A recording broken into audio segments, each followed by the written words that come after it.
This conversation originally premiered at CFF on April 9th, 2021.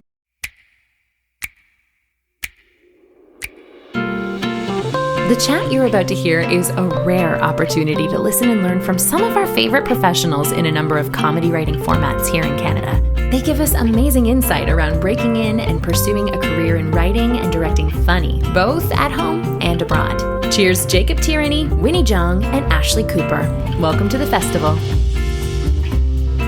Hi, my name is Jacob Tierney, and I'm a writer and director, probably best known for Letterkenny. And the Trotsky. And the Trotsky. I love the Trotsky. I used to have it on Blu-ray when Blu-rays were still a thing. I was a big fan. I loved it a lot. Thank you. I love it too. Winnie, you want to go next? Sure. I'm Winnie. I'm mostly a director, but I wrote Tokens. Tell us about Tokens. Tokens. Oh, here's my product placement here. Tokens is a web series. You can find it on Facebook and the NFB website. Fantastic. And I'm Ashley Cooper. I am a writer and also a stand-up comedian. I've met you. Well, I've seen your work on social media, but I got to see your stand-up. I've seen your work on social media. Always sounds to me like you don't shut up, huh? Like, but it's true. I don't. But thank you. Stand-up. I'll tell you that right now. I miss. What's that? I miss going to see stand-up. I love going to see stand-up. I miss comedy as an art. I miss stand-up comedy as an art form. Things are rough out there. Things are really rough out there. We thrive on rooms full of people who are like, there's like an energy exchange in the whole thing, right? And like when we all went into lockdown, like some producers were trying really hard to kind of like keep the fire alive and like doing virtual shows and stuff like that. And for some people that's working and it's scratching that itch as much as it can. But for me, I'm after a very specific thing when I'm up there, and just telling jokes to my webcam isn't quite cutting it for me. So I'm done. It's been over a year since I've been on a stage. Yeah. I'm dying to get back to it. I miss it so much. It's hard to even do comedy on like a Zoom call. Like it's hard to tell a joke properly on Zoom. I don't even remember some funny person on Twitter did a thing of like just one side of somebody trying to make a joke in a Zoom call. And they're like, he's like, yeah, cut like when you're walking down the street. No, I said like when you're walking down the street. No, because what you had said earlier and it was perfect. I was like, yes, that's the experience. Yeah. It's going to be funny when voices cut out. Oh. Yeah, voices cut out, or like you get audio drift sometimes where like your lips don't match the audio because of like internet connections and shit. Like there's so many things in the way of the performance. And being funny is hard enough. Not to mention that personally speaking, like so much of stand-up comedy is about body language as well. I think a lot of people take that for granted. It's not just tell funny things out of your mouth. It's like, it's the way you deliver it. It's the side eye you give the audience. It's there's so many different things that go into creating the performance of a joke. Like a joke written is very different than a joke performed. And Jacob, obviously, you know a lot about this, like directing comedy, like so much of it goes into like the whole, or you went into like, it's like a whole body experience a lot of the time, right? Like, so like these Zoom shows and stuff like that, they're Band-Aids at best. It's a cliche, but it's true that like comedy doesn't survive well in close-ups. You want it in masters, you want it in two shots, you want to let people move, you want to let them be in a frame together because reference is very important. Yeah. And the rhythm goes away when in Zoom. The whole rhythm of hearing how it works just disappears. And the audience participation, right? Like you don't think of stand-up as like a team sport, but it kind of is, right? Like without the laughter, the whole tone changes, right? Like if you've ever been to a comedy show, you've definitely been to a comedy show where people aren't laughing. The dynamic is so different. The way the comedian performs the jokes feels different. Everything changes in the room. Yeah. But that's every single Zoom show. That's like the bar. That's where things are as the standard at a Zoom show. And that's horrifying to me. Like as a performer to just like be throwing the jokes out into the ether is just like, oh no. Yeah. I'm very curious for both of you. why comedy? That's something that I always find a very interesting conversation, because like there are like a million different things that you could be directing, but what is it about comedy that makes you go, ooh, yeah, that's the thing? I don't even know if comedy is the thing for me, but it is the thing that I love laughing. So, coming out of something that's painful, like something like Tokens, that came out of not succeeding in what I thought I should be succeeding at. And so I wrote myself as the underdog in something that was more obscure. And so you wanted to do it so that people can laugh at it, the situation. Nice. Yeah, I mean, I've always liked comedy, and yeah, it was always a big part of, what I liked, what I have enjoyed. And then it was honestly, like very crassly, it was the field that opened up for me. People started paying me to do it. And I was like, okay, I'll keep doing this. I love it. I mean, I love lots of things. But if, I think that if Trotsky was kind of was my second film and kind of put me on the map. And I think because it was a comedy, people just started giving me jobs in that, in writing or directing sitcoms. And I think that if the movie had been like a horror movie and people had hired me to do dramas, or I would have done that too. I was like, please pay me to do anything. Yeah. I definitely fetishize earning a living. It's my favorite thing about comedy.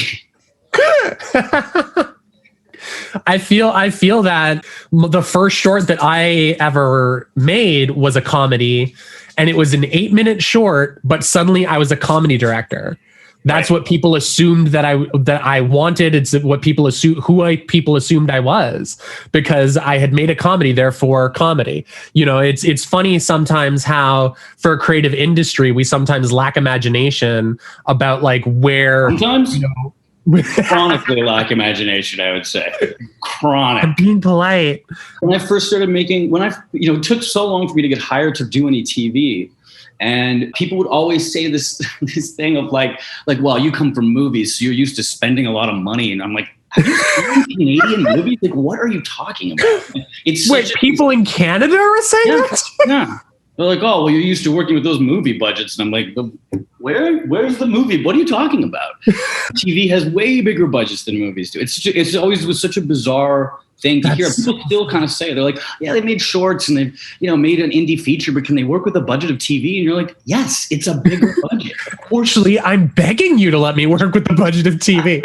Like, that's a whole department now? That's amazing. I used to just be my mom, making craft, and like, it's so nuts, but that's so funny. Imagination is a big thing. Yeah. I think that's why calling cards are so interesting. Why it always kind of bugs me that people are so obsessed with not just like, you make a short film and it's like, that doesn't necessarily mean that's what you want to do. It doesn't sum up your personality. Yeah. It's like, it's part of you, but it's also hopefully there to demonstrate a skill set, and that you can do that you can tell a coherent narrative, for example, or that you have an understanding of tone. People ask me all the time about like the difference between acting or in comedy versus drama. And like, there's no difference. There's absolutely no difference. It's the same thing. You still want to be truthful. You want to do, some people maybe are naturally funnier than others, but like, there's no different set of rules. You're still trying to get to the same place, which is to do something truthful and honest and successful. The skill set is basically the same thing. It's still listening, answering, paying attention to the other actors, being in the moment.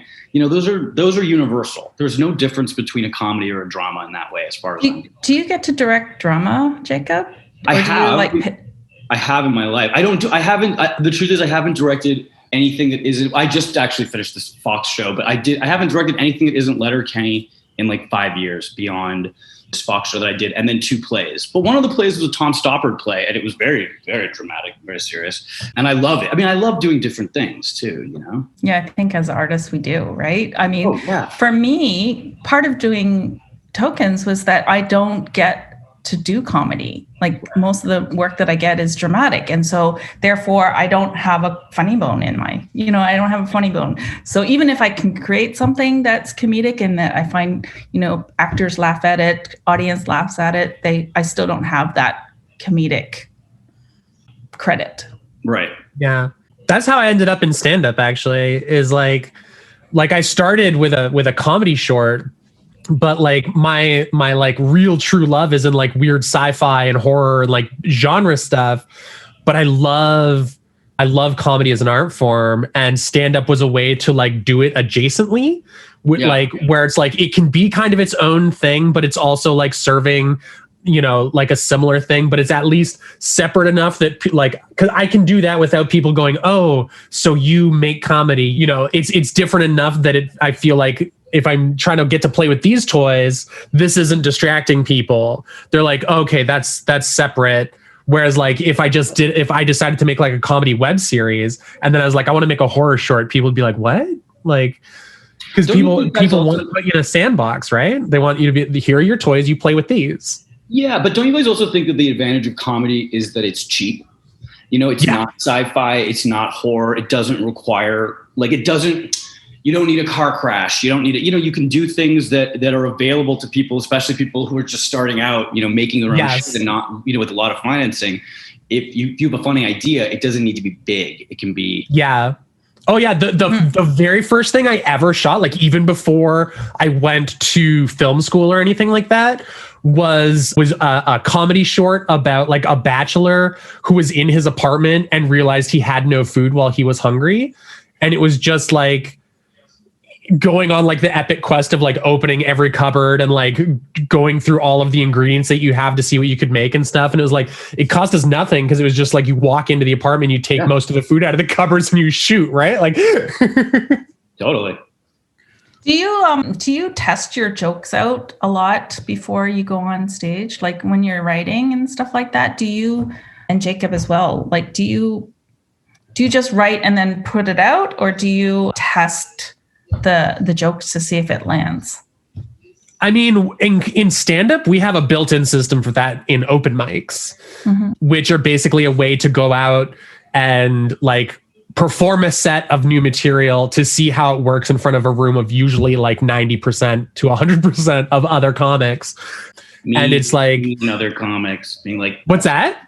Me and other comics. No, like that's not. Oh, I mean, most of the time, yes. Most of the time, the other comics who are like on their phone, who are just like waiting for their chance to go up. Like they just don't give a shit. They're preoccupied and whatever. But like, there's going to be like a handful that are like paying attention. Or if you're lucky, you can buddy system and go with people, and then you can get it on its feet and feel it out. And so the people that are paying attention, you can see whether or not it's working on their phase. I have a question for you. How long till you bail on a joke? Like how long, like a joke, you think a joke, this is my premise for you. You like a bit. It doesn't work. It doesn't work. Like how far will you go into fixing something before being like, ugh, fuck this isn't happening? Honestly, not that far. I know a lot of people that will beat a dead joke to death. Yeah. Like they will just grind it into the ground. They'll be like, I swear to God, someone's going to laugh at this someday. But for me, I'm like, I try it once to this joke. Right? Like I try it once. I'm like, okay, that didn't quite work. I wonder if it was the delivery. I wonder if it was the room. I wonder if it needs to be rewritten. Maybe it needs another pass, you know, and I'll play with it a little bit like on my own time. And then if I get it in another room and nobody laughs again, I'm like, okay. Yeah. Like I found stand-up comedy much after finding writing as a profession in like screenwriting. So like I'd been working in film and television for years by the time I tried stand-up for the first time. And so I come from like that, like kill your darlings, this scene's not working, chuck it, we've got a deadline kind of mentality. And so I'm just like, another idea will come. I don't have to be precious about these things. Like it's not working, gone. This one's great, it stays. Like whereas like I know some comedians will just like, they're like, no, but this is my thing. I worked so hard on the thing. And I'm like, yes, you did. It's not working. Go. Like I sometimes have trouble with that, but when I'm directing and I hear like sometimes definitely on tokens, you would play the scene. And then when I called cut, usually if 50% of the crew start laughing, then I know that it's a good joke. Oh, yeah. I have a different rule than that. Oh, yeah? If the crew laughs too much, it's not working. Like if the crew laughs too much, it's too big, it's too broad. Like I think it depends on what you're going. This is Letterkenny you're talking. No, this is everything. This is like everything. I learned this on Trotsky. I actually feel like I learned it as an actor as a child, where like I can remember because I've been acting since I was a kid. And so like, I can remember doing like I always played very emotional. I have sad eyes, so I played emotional children. And I would be like, if you're making the crew cry, it's usually going too far. Like you're usually kind of hitting the back row and you don't need to, because somebody's got a camera in your face, like right here. And I found it with comedy as well, that like, I'm suspect of what crews laugh at. That being said, for Letterkenny, it's different because we've had the same crew for years and they know the show. So like then that can be okay. And to kind of answer your question from earlier, we just go in with so many jokes that I don't care if one doesn't work. You know, it's like Letterkenny's about repetition. So it's like, maybe it's not funny now, but wait, it's going to be in 4 more episodes. You'll laugh eventually. You know, it's like that kind of idea. And I am a big advocate, like with the way that Jared and I think work well together is that I believe in quantity of jokes. Like I'm like, there's a never ending kind of joke machine going on in my head. So eventually something will be funny. And Jared's very good at quality, being like, that one, that's good. We'll do that one. You guys write together? No. We don't have a room. We've never had a room. We don't write together. We write separately. Yeah. Wow. Yeah. That's really interesting, actually. Yeah, I mean, it's a really handmade show, you know? It really is just the two of us doing it. And we do have other writers, but they get rewritten pretty heavily. Even my scripts still get rewritten pretty heavily. Like Jared's voice is very clear and very specific. And so we break stuff together. Like we'll break a season and we'll kind of figure out where we want to go in the lightest possible terms. We try not to get very plot heavy, but we do like to have a thread, like a through line. It's usually something really simple, like so-and-so is single, so-and-so is in a relationship, like something like very light that we can kind of hang our hat on. And then we'll give writers like assignments, like be like, write this kind of storyline. Like, you know, Jonathan Torrens writes the Mennonite episodes because he's in those. And then we just have we have like a bunch of writers who just give us, like Jared will be like, give me 5 pages of jokes on this theme. Like it's a cocktail and it's a sex position. Go make as many jokes as you possibly can, because we want lists, you know, like we want like that kind of thing. So yeah, it's not a convention. It's definitely not a conventionally made show at all in that way. I mean, it also that sounds weirdly like how a lot of stand-up jokes get created. It's like, yeah, I've got this idea for a premise about like how it's, you know, whatever, it's car names are ridiculous. Here's 5 pages of those. In those 5 pages, there's enough for like a minute and a half of material. Exactly. Jared and I'll drive to work and be like, invent radio stations and DJ name. You know, it's like, it's Marty, Annie, and the dog on the coast. You know, like we just do, like you'll kind of like how many of those can we do until one is either really funny or we bail on the idea. It's like, that's how things will end up in the show too, is like, oh, then we'll have them do that for, you know, there's always like a guy, a girl, and an animal. That's the combination for a morning show and a radio. And then the name is like the wolf or the coast or something. And then you have to pick if it's hard rock or if it's hip hop or what kind of easy listening. It's it's like a mishmash game. And that's the way a lot of Letterkenny gets written. Do you guys watch a lot of other comedy to get some of that? No. Those touch points? No. I love watching other comedy, but the comedy shows I like are not like ours. Are there other comedies like yours? Now that I said that, I was like, it's like ours. Yeah, it's like Letterkenny has such a very specific rhythm to it. Like I've never seen anything that operates on the same like.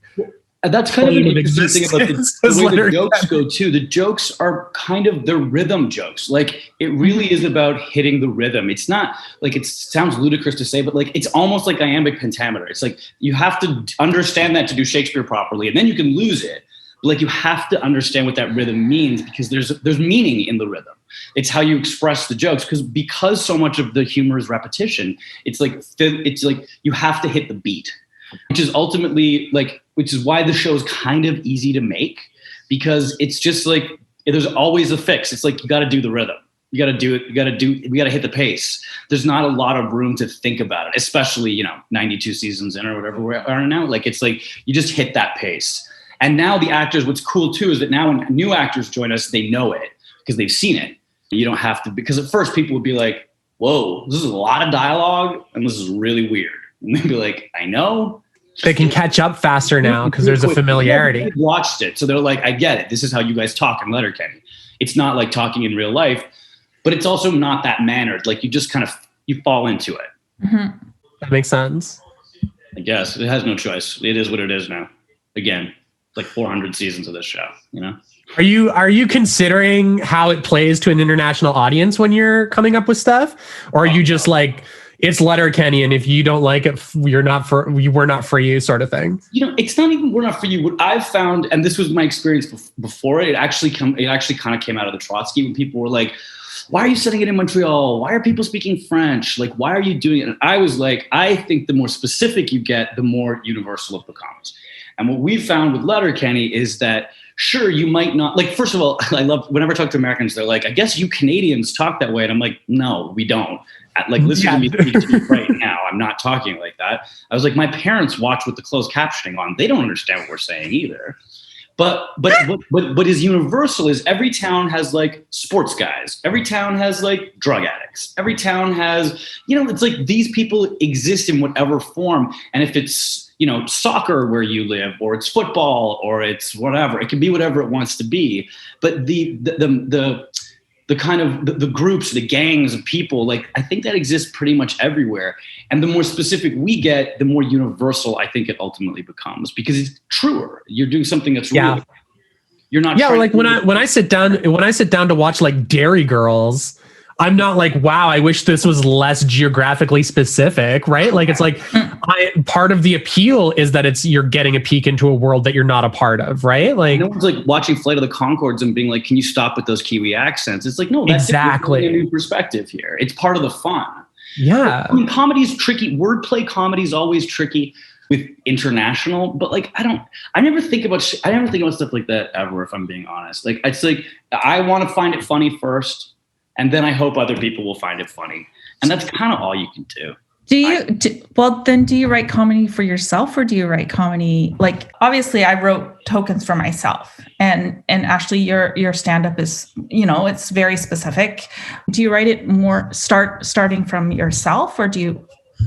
No, with Letterkenny, it was starting from the characters. It was starting from the idea that Jared had, right? But even if it's that idea and not my lived experience, you know, like, I didn't grow up in small town Southern Ontario as a farmer or a hockey player. I'm a gay half Jew from Montreal. Like, I'm not living in that same world, but I still want to laugh at the jokes because I like jokes, you know? So it's like, that's still the first place that you have to go to, you know, I think. Yeah.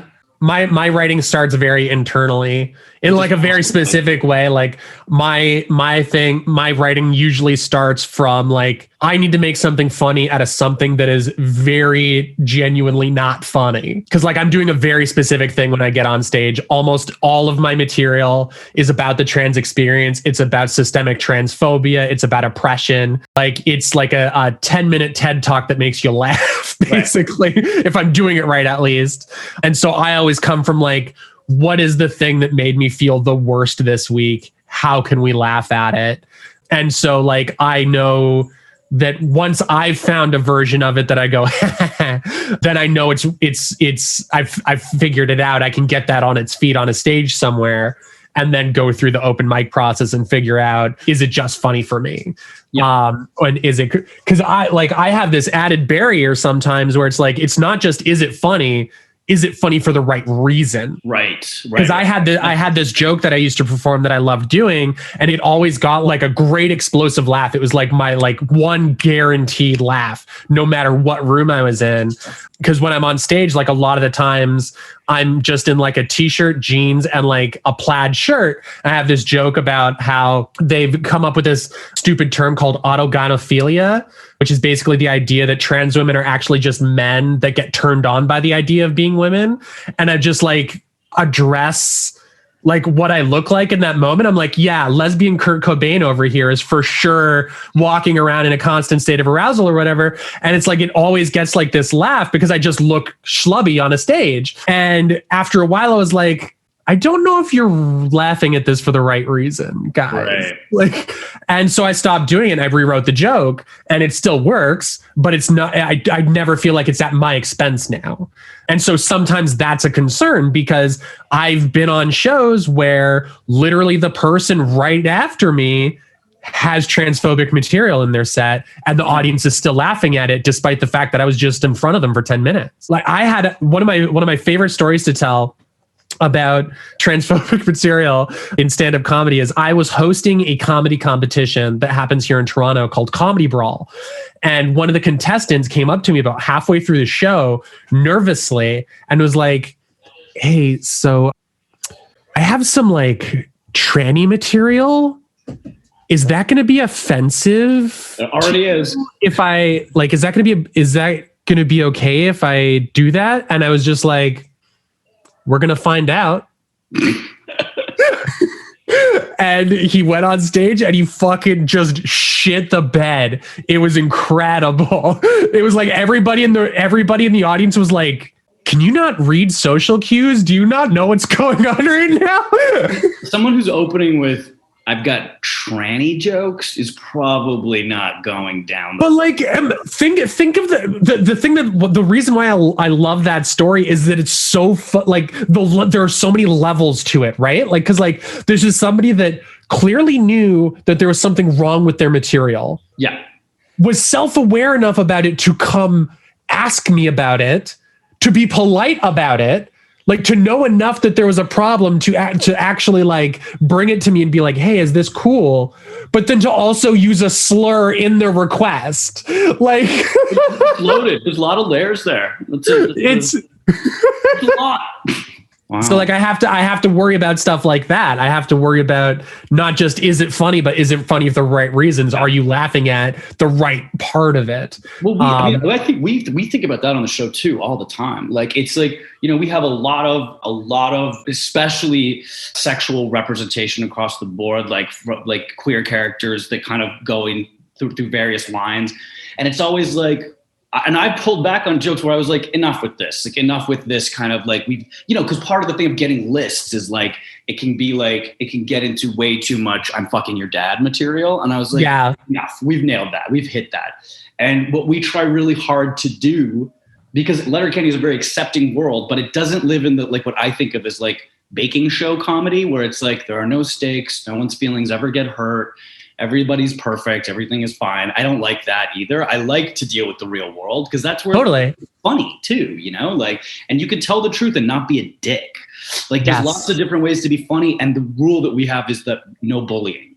It's no you're allowed to say whatever you want. You can't be a bully. You cannot pick on people because they are weaker than you. That is the thing that's when, to me, and no matter what the category is, that's when you've tipped over the line. It's like, that's not funny. Yeah. You're going to get into a sparring, you know, it's kind of like, it's the comedy version of the way we do fights, which is like, you can have a fight and then you shake hands afterwards and you have a beer because that's honorable. You know, it's like, we're not here to pummel you and we're not here to make you feel like an idiot. Do you ever find that like you're listening to the jokes, you're writing the jokes, you're doing all that writing, but do you feel like sometimes if it isn't performed right, that it won't land? Oh, totally. Yeah. Totally. If it goes too far in one direction or another, absolutely. Yeah. Cause it's funny because I was writing some jokes and, you know, in a safe space, I used a joke that may be seen as racist for some people. And then I asked the actor, how do you feel about this? It's generally sometimes my partners and other people, you know, white people who've read it, they feel like, oh, maybe we shouldn't say this joke, but it's really real and specific to our experience for tokens. And so that's why it was written for it and why it was, I think it's funny in the context of the show, but sometimes, you know, sometimes that's it, right? Is like you, like somebody who's coming from outside of an experience to try to write a joke with the specificity of somebody that does have that experience, like just 10 degrees off that axis and suddenly you're into like, maybe that's a hate crime though. Like, you know what I mean? Like, I mean, I think what you're saying when you're so smart too, it's like, that's what we try to do as well. Is like, check in with your actors. Say, what do you think about this? Is this funny? Is this too far? Is this too, like, we check in, especially with our Indigenous actors all the time because they're a huge part of our show. And we feel a responsibility because no other white people put Indigenous people on TV. So it's like, we love, you know, Dio is like Dio Horn's one of my favorite actors in the world. And we use her as like just like check in. Is this funny? Is this not funny? Which way would make this go which way would we have to tip this for you to feel comfortable doing it? And not just comfortable, but for you to be doing your real character and representing what you want to be representing here. And I think some people are so afraid to ask. It's like, ask, it's a joke. And if there's trust between the collaborators too, yeah, Deal to be like, no, that's not funny. And be like, okay, then it's gone. You're not going to do it. Or like, it's like, it's actually less scary once you start doing it. It's like, check in with people, find out how they feel. And then if they're not comfortable, change it. It's not the end of the world either, Yeah, trust is such a big part of it, right? It's like you have to know where the heart of the inquiry is coming from. Like Dio and them, they trust us because we have done right by, we do right by them, and because we've always engaged. But we do that with all the actors. It's like, I don't want a girl wearing a bikini if she doesn't want to be wearing a bikini. There's nothing worse than, like, even that's not good. It's like, if she's not comfortable, if the actor isn't comfortable in their costume, whether it's a guy or a girl, and we do a lot of revealing costumes on both guys and girls, it's like, then the joke won't sell, because the joke has to be that you're confident in that outfit. So if you're not, then we'll find some other way to be funny or sexy or whatever. It has to work with the other people that you're making the funnies with. You can't do it alone. So do you write, besides the pages and pages of jokes that work and stuff, do you guys overshoot Letterkenny? Like, do you shoot more stuff and then see it? No, right? Almost never. No, I'm like a machine. I like my days short. I do 3 takes. I don't shoot coverage. I don't like to give people footage they're not going to use or that I don't want them to use. If I don't like the way a shot looks, I'll stop shooting it because I don't want it to end up in the edit. Yeah, no. And also, we're lucky. We're on a streamer, so we can do whatever we want with time. Like, we have episodes that are 19 minutes. We have episodes that are 38 minutes. Like, we really do kind of whatever we want. So, I mean, we've lost material for sure, but it doesn't happen a lot. And we definitely don't overshoot for the sake of it. Because, like, our actors, like, these scenes that they're coming in to do, like, we're talking about, we shoot an average of like 20 pages a day. So it's like, by the time you're done with that, it's just like, okay, bye, we're done. We're exhausted. It's not like, let's go, and we don't do improv. So it's like, they're not, there's only so much the brain can take, You don't do improv. Wow, that's... Very rarely. I mean, sometimes, but very rarely. There's so much dialogue to learn. It's like, improv will be like a button at the end of the scene or something like that. But like, when you're memorizing 3 10-page scenes, like, you're not really thinking about improv. And also, again, with that rhythm we have, it's not really built for improv. Yeah, I was just going to say, the very specific tone and voice of the show doesn't really lend itself to that, right? Correct. What about you, Winnie? How do you feel about like improvisation and stuff like that on set? Is that something that you're comfortable with usually? When I'm directing, I like a little bit of improv. Like, sometimes for me, when I'm not writing the material, I'll watch it and then I might do a little tweak that might, like, when I hear it, because sometimes when I'm not writing it, I'm hearing it for the first time on its feet, in space. So I'll do tweaks then for sure. Did you have any problems in Tokens with kind of what we were talking about earlier, like the who's laughing and why? Because I feel like something with Tokens, like, because of what it is and its subject matter, like, you want to make sure that, like, yes, that it speaks to the audience that you're after, but that also if people are coming in from the outside, that they're laughing for the right reasons. Was that ever a concern? I think I wrote it for the audience, like the POC audience. Like, ultimately, that's their experience. But at the same time, there are a lot of people, like my producing partner, and a lot of people who want to make change in the industry, which is, and they just don't know, they don't have the language to talk about it. We don't have like all the right language. And so that's sort of the awkwardness of that became the comedy, right? Because you don't know what to say, because there's all kinds of, there's pronouns that we have to learn. There's what is the right way to say this ethnicity? Do we want to, how do we divide everybody? Do we categorize everybody in a box?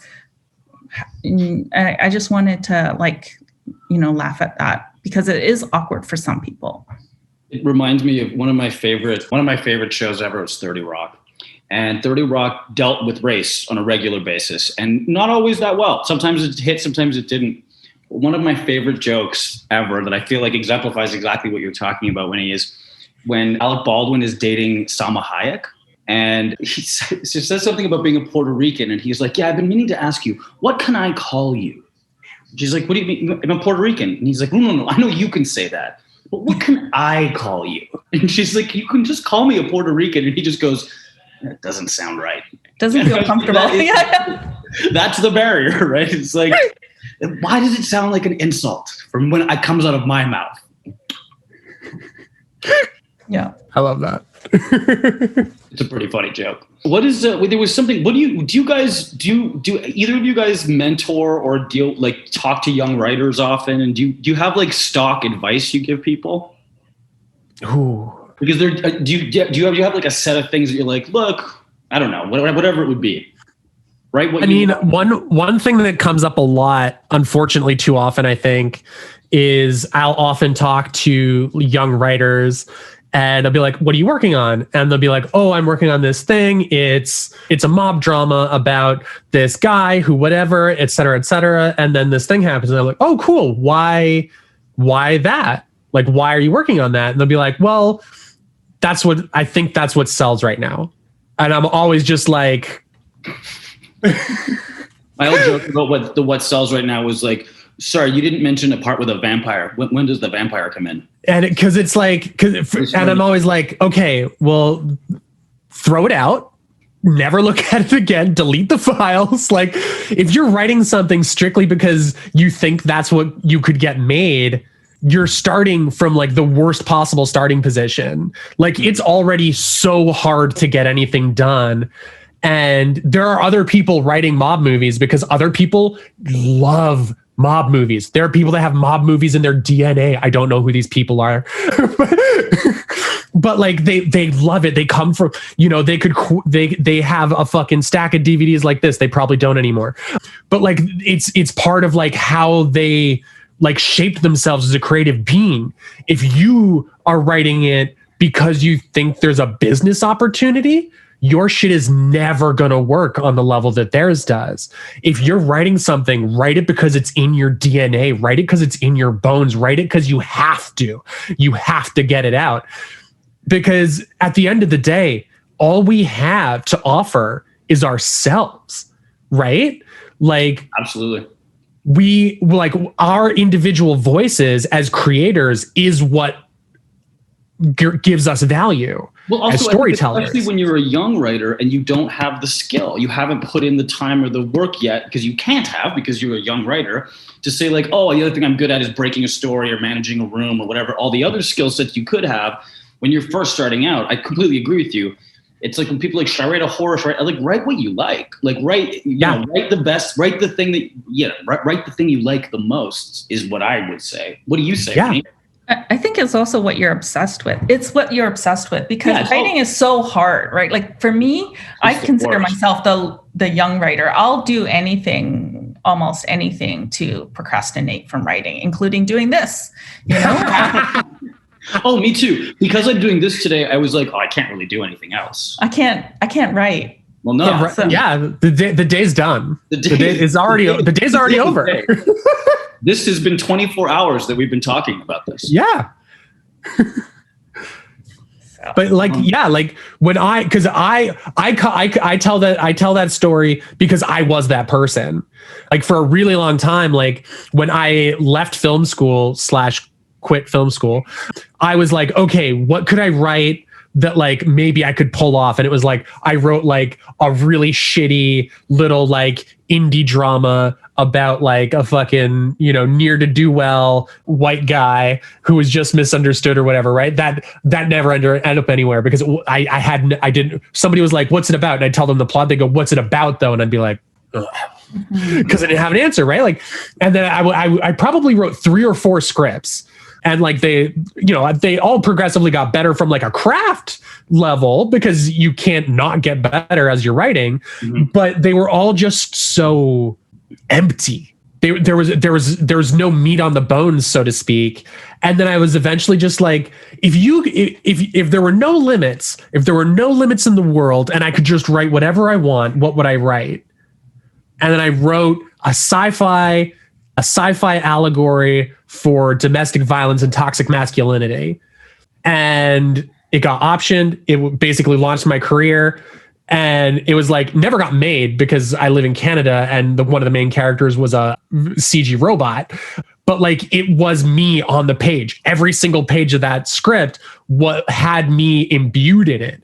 And I think the one thing that people don't realize when they're starting out is this is the only time that there are no limits and nothing matters. Right? Like they're all trying so hard to write the one thing that's going to get made. And you know, they all have the Robert Rodriguez, Quentin Tarantino stories in their brain, you know, but it's like, that's not how 90%, 95% of us launch a career or build a career, right? Like, it's like somebody sees something that they really respect and find value in. And then maybe you end up in a writer's room on a show as a coordinator. And then maybe that leads to another thing. And maybe if you're lucky in 10 years, you get your own show optioned and made or whatever, right? Like so many people think of it as a sprint. Like I need to write the thing right now that's going to get made and is going to like send me into the stratosphere. But it's like, no, they're building blocks. Everything's a building block. It's a marathon, not a sprint. It's going to take you time.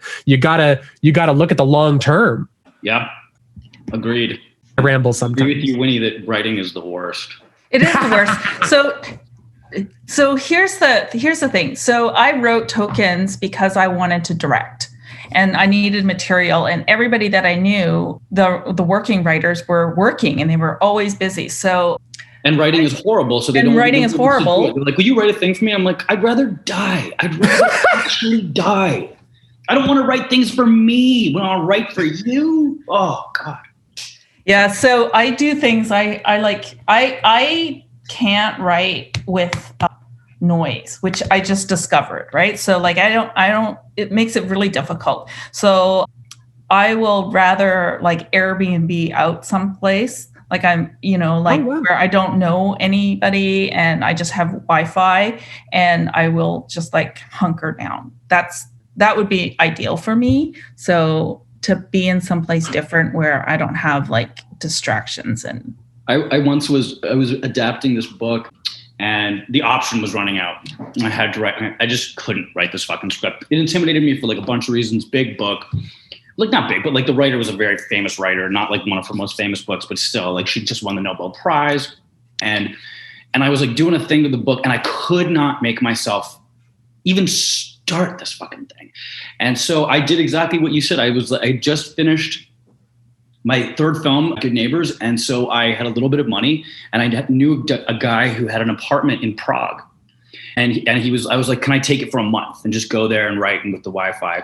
Oh, it didn't even he was like, you can go, but it doesn't have Wi-Fi. And I was like, even better. I'm going to go. And I took The Wire on DVD and I was like, I'm going to rewatch The Wire and I'm going to write this script, this place with no Wi-Fi in this house. And he was like, here's a bunch of my friends. I was like, I don't want to know anybody. Literally, people were like, how was Prague? And I was like, I don't know. I can tell you about The Wire and I can tell you about the script that I wrote. But I really like went somewhere. The color of the walls. Nowhere. Yeah.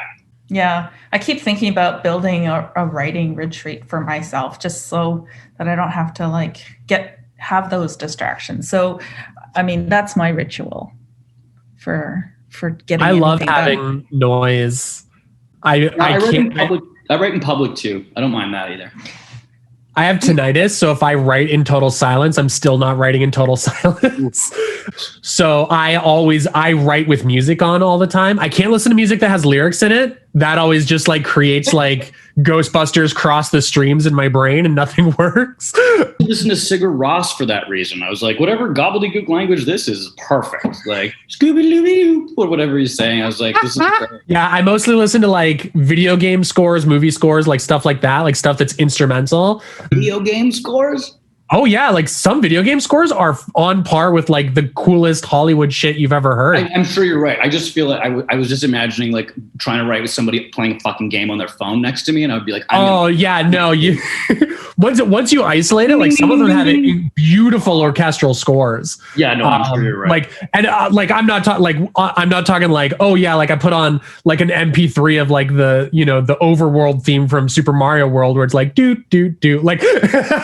Nothing you just said made sense to me whatsoever. I don't know what an MP3 is. I don't know what a Mario World is. You're still in Prague with no Wi-Fi. You haven't caught up. I'm like, have you guys heard of The Wire and DVDs? This is amazing. They got special features on them. It's wild. There's interviews with the cast, guys. I love it. Oh my God. Yeah, no, writing is like the most satisfying thing to be done with. Very true. Then you feel like you've accomplished something, but until It's the best feeling ever. But everything leading up to that feels like torture. Just feels like, oh. But I actually write quickly. Not quickly. I write a lot. When I actually write, I usually write between 10 and 12, 15 pages a day. Like I get it out there because I'm not good at, if I'm writing for myself, I don't outline, I don't do anything like that. I just think about things for a really long time, like usually years. And then I'm like, one day I'm just like, okay, I can write this now. I can start it. I'm like that, except I do the outlining stage.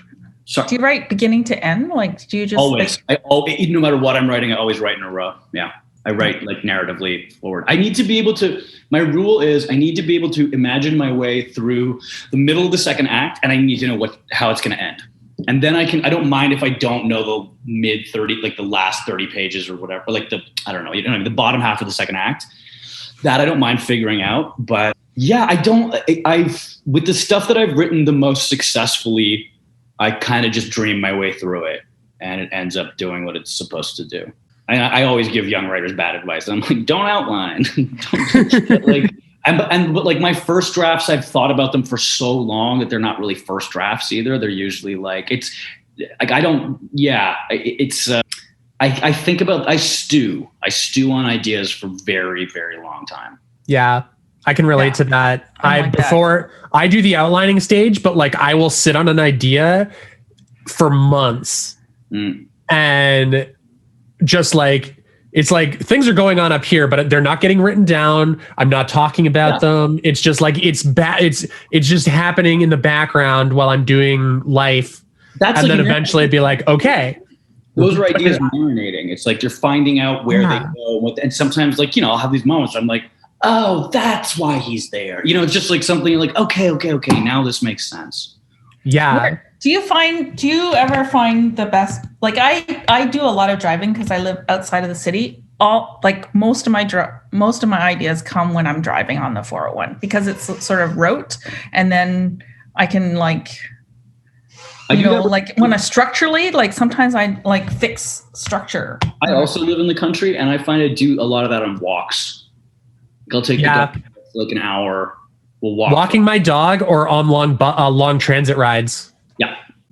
Yeah, it's amazing how stuff just gets shaken loose when you're not paying attention. About it. I always think I'm going to do that on drives, but what I end up doing is just listening to podcasts endlessly. What are your favorites? What are you listening to? Murders. Oh, you're like a true crime podcast person?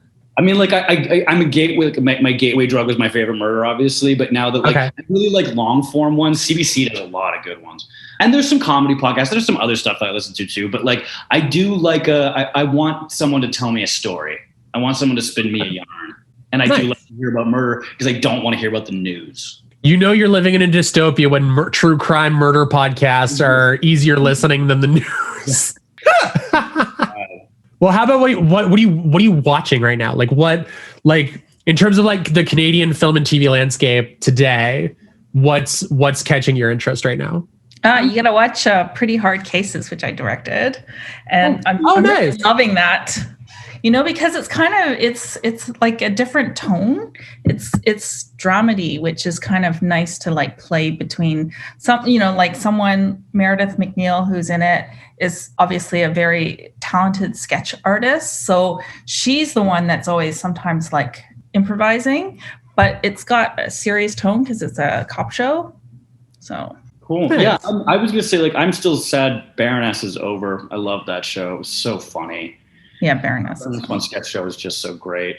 What else am I watching? I mean, honestly, I watch so much garbage, and then I don't even remember what I've watched. I feel like I put on a movie the other day, and halfway through, I was like, "You've seen this movie."